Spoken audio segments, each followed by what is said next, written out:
I am Leonardo da Vinci, a Renaissance polymath celebrated for my contributions to art, science, and invention, known for masterpieces like the Mona Lisa and the Last Supper, as well as my visionary ideas in anatomy, engineering, and flight.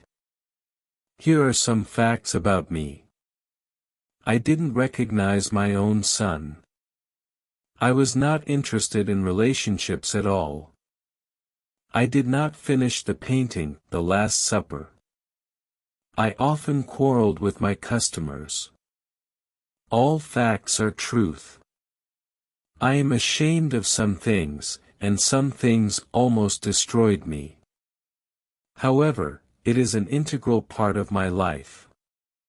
It proves that famous people have the same problems and life challenges as everyone else. Now all about it in more detail. Section 1. I didn't recognize my own son. I have painted the visage of the Virgin, sculpted the figure of man, and drawn the wings of birds in flight, yet within the canvas of my own life lies a shadow, a child, born not of my hands but of a fleeting, forgotten moment. His name is Pirino. Pirino. A name I whispered to myself in the quietest hours but never dared speak aloud. A son, born to a woman whose name has slipped through the sieve of my memory, perhaps forgotten even by herself. I, who studied the contours of the human form with unmatched devotion, could not bring myself to face the most elemental shape of all, the bond between a father and his child. I told myself it was freedom. I claimed that the responsibilities of fatherhood would stifle my pursuits. But does a man truly escape his reflection? I spent countless hours observing the patterns of veins on leaves, marveling at the intricate design of life.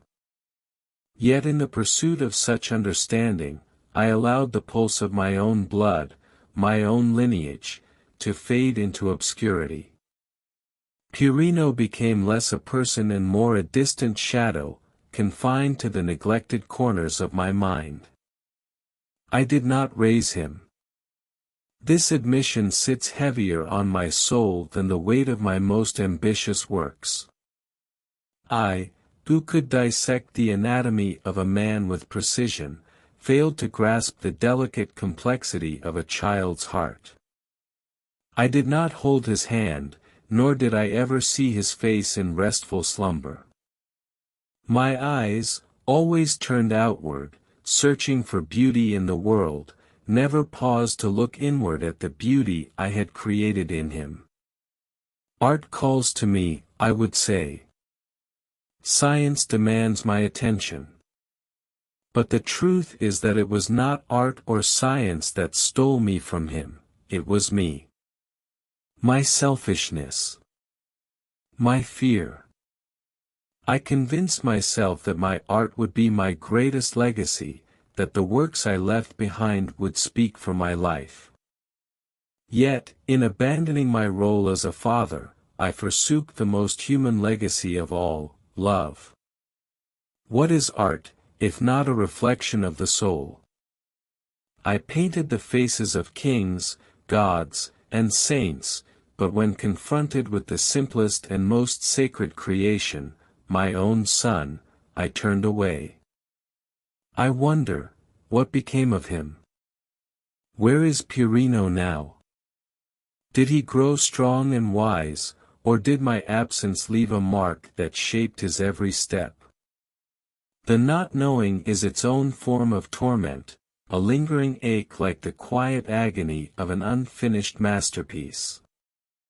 There are questions I dare not ask, fears I dare not confront. Did he curse my name? Did he ever look for me? Or did he build his life in defiance of the shadow I left? Regret, they say, is a heavy burden, but it is also an unyielding teacher. I know now that greatness achieved at the expense of those we love is no greatness at all. My life, with all its accolades and triumphs, feels hollow when measured against the simple truth of my failure. There is no canvas broad enough, no pigment vivid enough to erase this regret. I have often wondered whether he looked to the skies for answers, as I once did, or whether he chose to root himself in the earth, steadfast and unwavering. Perhaps he became an artist, inspired by the legacy I inadvertently left. Or perhaps he rejected such pursuits, finding meaning in the bonds I so carelessly abandoned. These thoughts haunt me, for they are all I have of him, a series of unanswered questions and unfulfilled possibilities. Pirino, wherever you are, I hope the world has been kind to you in ways I could not be. I hope you have known the warmth of love that I failed to provide. If you see the world through eyes unclouded by ambition, would count that as my greatest success, though it came not from my doing. I leave you no grand inheritance, no monumental works to claim as your own.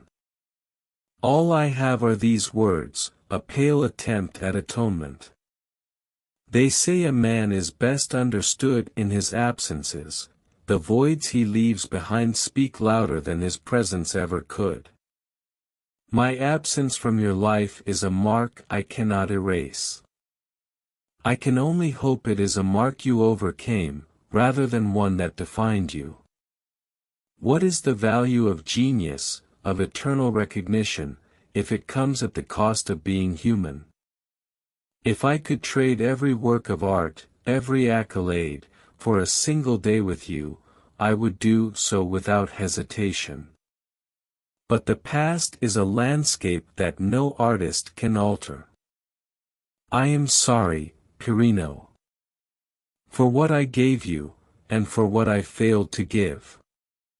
May your life be richer, kinder, and more whole than mine ever was.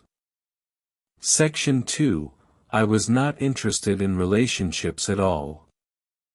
I have spent a lifetime in pursuit of knowledge, an endless quest to unlock the secrets of the universe.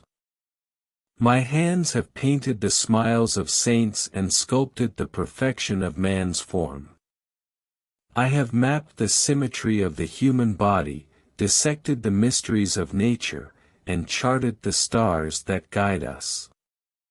And yet, in all my endeavors, there remains one truth that eludes me. Love. That elusive force that binds hearts and fuels lives. It is sung in poetry, rendered in paint, and sculpted in stone. Yet for me, it remains a shadow. I, Leonardo da Vinci, who sought to uncover the workings of the human heart, never allowed myself to feel its full measure. It's not that I was incapable of love or devoid of affection. I have felt the pangs of admiration, the stirrings of something deeper, but I turned away from them. Perhaps it was fear. Fear of vulnerability, fear of the chaos love brings, or fear of losing control over the life I so carefully crafted. My work required clarity, discipline, and singular focus. Love demanded none of these things. It was unpredictable, consuming, and, perhaps to me, distracting. In my youth, I was captivated by the idea of love. I saw it in others, observed its power to transform lives. Yet, I also witnessed its failures, the heartbreak, the jealousy, the pain.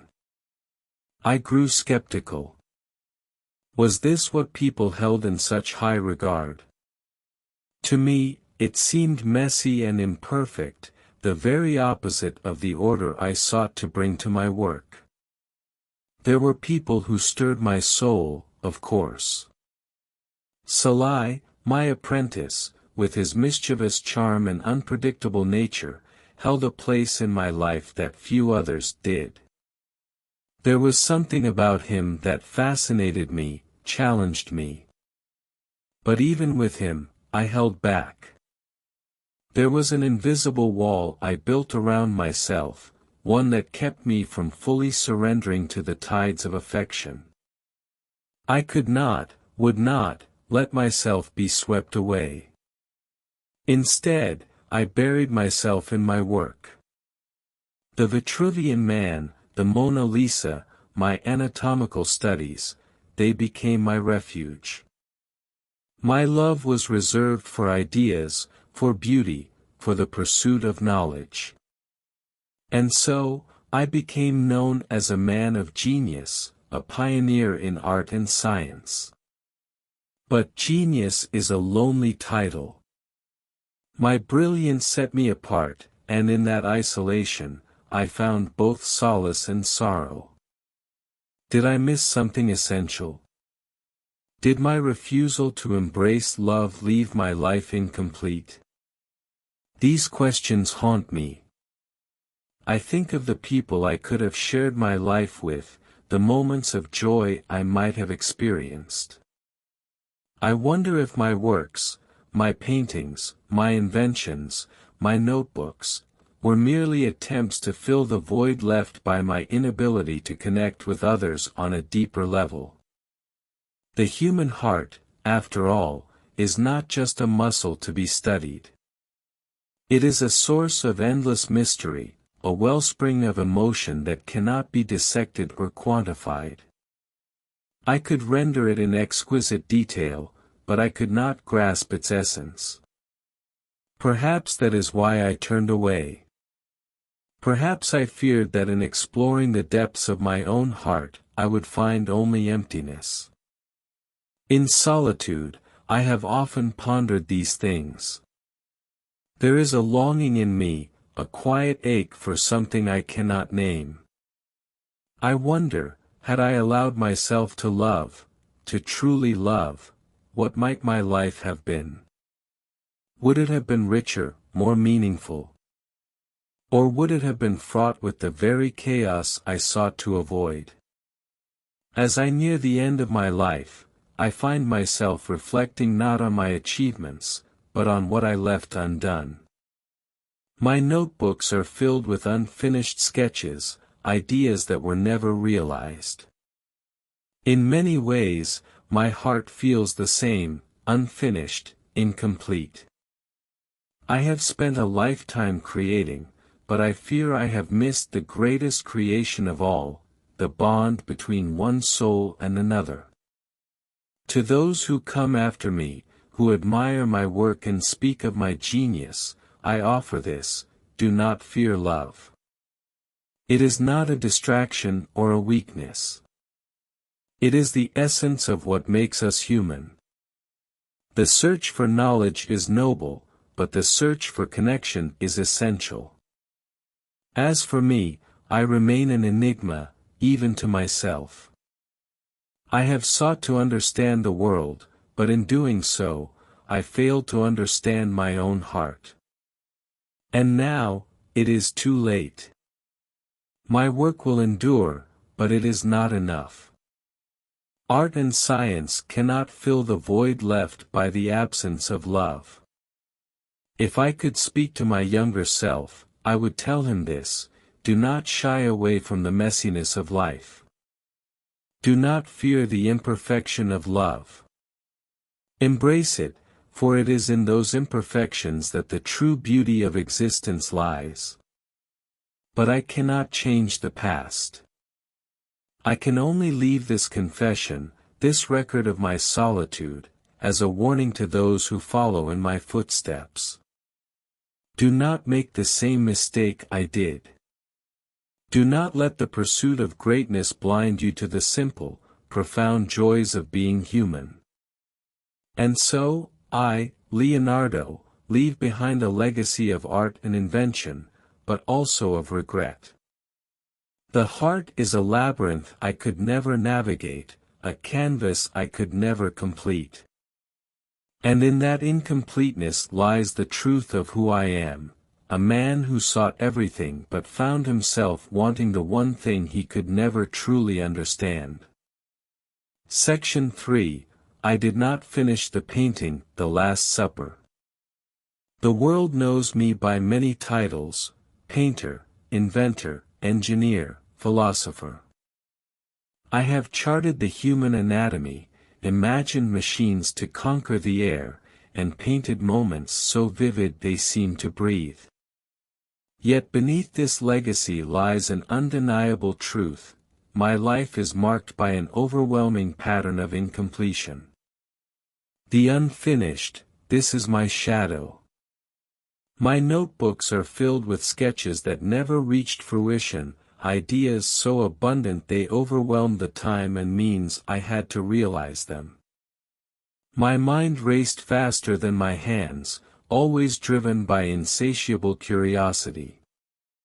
Take The Last Supper, for example. It stands as one of my most celebrated works, yet even this triumph is imperfect. I attempted a new technique, blending oil and tempera on a dry wall. The result? The paint began to flake almost immediately.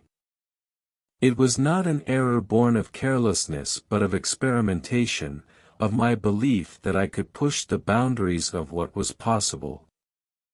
The mural's deterioration was a disappointment to me, but I moved forward, chasing new ideas before truly addressing the flaws of the old.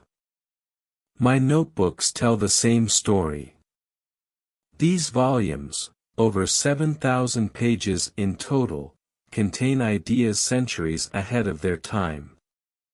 Drawings of flying machines, scuba gear, and even a rudimentary tank show glimpses of futures I could only imagine. I studied the flight of birds, hoping to translate their mechanics into human ingenuity.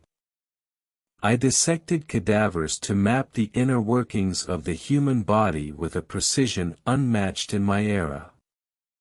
Yet most of these inventions remained as sketches, concepts waiting for a world that could fully understand them.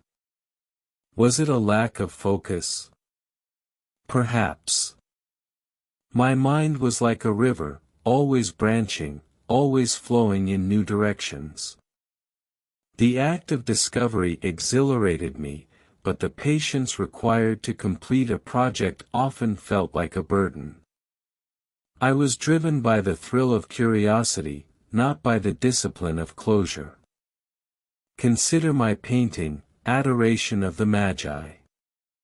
Begun in 1481, it remains incomplete to this day.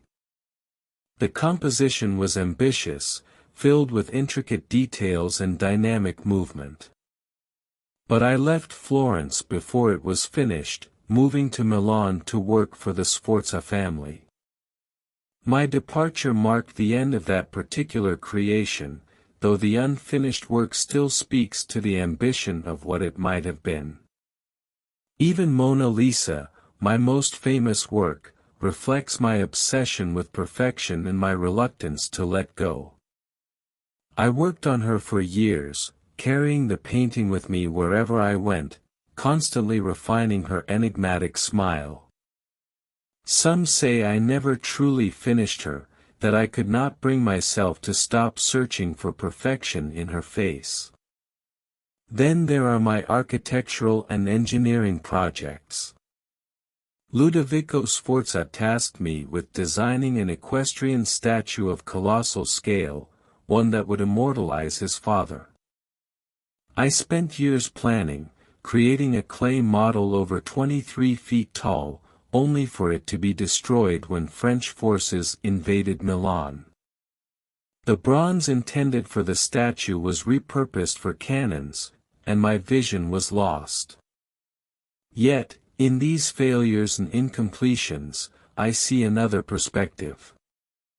What if my true legacy is not the finished works but the sparks of inspiration I left behind? My designs for helicopters, parachutes, and even automation laid the groundwork for inventions realized long after my time. My anatomical studies influenced medicine and art alike, providing insights that would guide scholars for generations. To some, my unfinished projects may seem like a testament to a lack of discipline, but to me, they reflect the limits of human existence.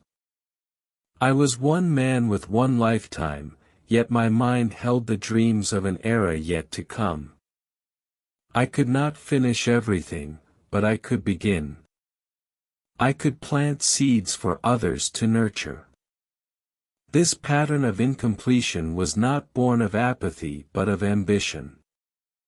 I was not content to remain in one place, one discipline, or one idea. To live, for me, was to explore endlessly. Each unpainted canvas, each half-built machine, each unfinished treatise, they are fragments of a greater whole, pieces of a vision that extends beyond my mortal reach. I leave these words not as an apology but as an acknowledgement. To those who come after me, who study my works and criticize my failures, I say, embrace the unfinished. Let your curiosity lead you down paths uncharted.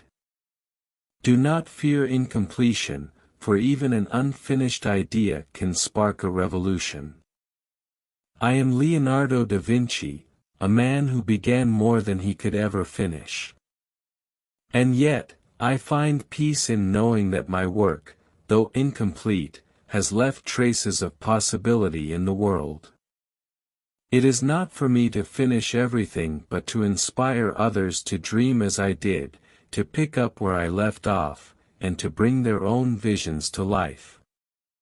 Section 4. I often quarreled with my customers. Ah, my dear companions in thought, you who seek to understand the heart of a man like me, let me speak plainly, for my soul is heavy with the weight of contention. They say genius is a blessing, but I have found it to be as much a curse. I have lived through times of great turmoil and change, and I have served mighty men, Ludovico Sforza, the Duke of Milan, Cesare Borgia, and even the King of France. These were powerful men, grand in their desires, but narrow in their visions. They demanded marvels, frescoes to dazzle their halls, machines to crush their enemies, and all in the name of their ambitions.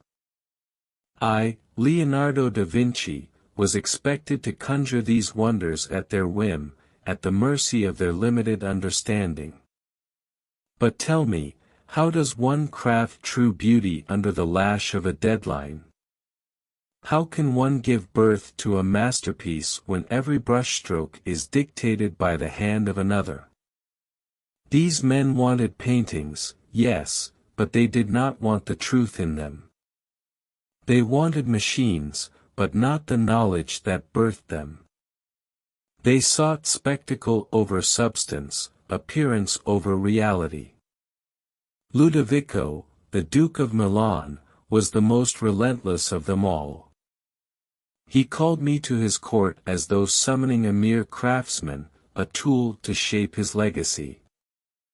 I was not called as an artist to bring truth to life, but as a servant to fulfill the Duke's every whim. He wanted grand spectacles, war engines, colossal statues, feats of engineering that would dwarf the gods themselves.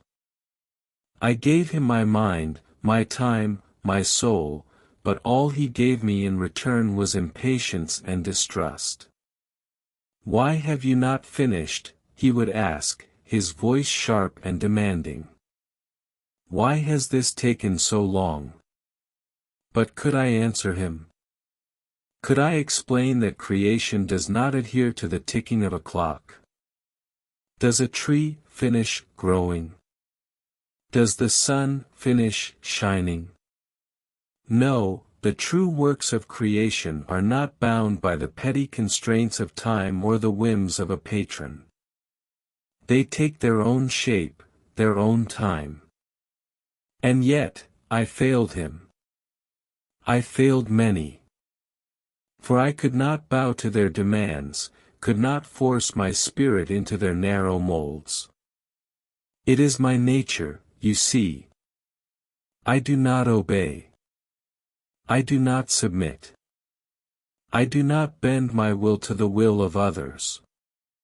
That is not the way of true creation. Ah, and my contemporaries, those who called themselves artists, scientists, philosophers. How often I clashed with them. They envied what they did not understand. They saw my notebooks filled with sketches of flying machines, anatomical studies, celestial diagrams, and they scoffed. Fantasist, they whispered behind closed doors. A man of ideas, but no action. Do they not see? The ideas are the action.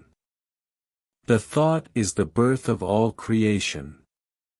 A man who can conceive of such wonders must surely be a man of action. But no, they see only the incomplete. They see only what has not come to fruition. What they fail to understand is that I am not bound by the same limitations as they. I do not create for profit, nor for approval. I create because the thoughts within me demand expression. But the world did not see it that way. They saw only the half-finished. They saw only what was not yet realized. They sought the tangible, the finished, the profitable. They did not see the art of thinking, of imagining, of dreaming. My refusal to compete in their petty rivalries, to play their games of flattery and deceit, has left me isolated. I have become an island of thought in a sea of mediocrity. And yet, I wonder. Was it my pride that drove them away? My refusal to yield?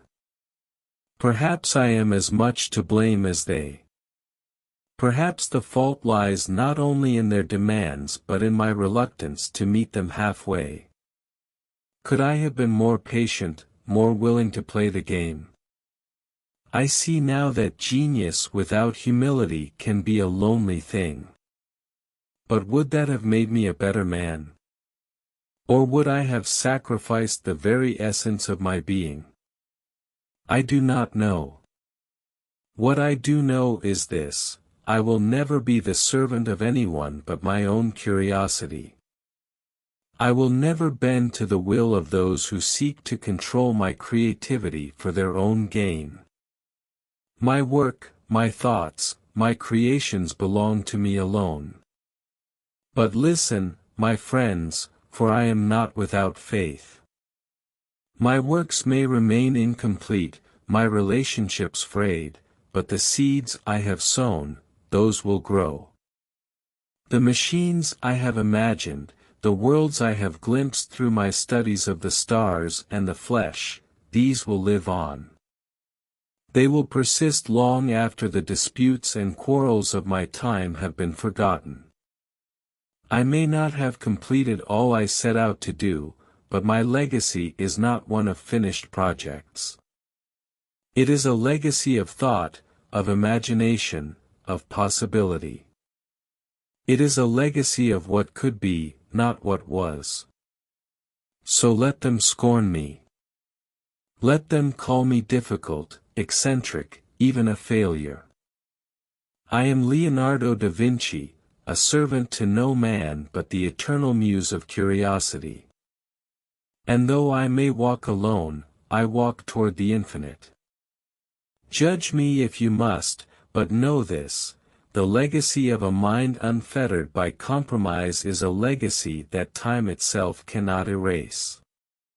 Though I may not have built the machines I envisioned, though I may not have painted the full breadth of my thoughts, I have sparked something in those who follow. I have shown them the art of thinking, of imagining, of dreaming. And perhaps, that is my truest gift to the world. I am Leonardo da Vinci, a man of many beginnings and few endings. And though my journey may not be finished, it will continue through those who dare to dream as I have. For in their hands, my incomplete vision will find its fulfillment.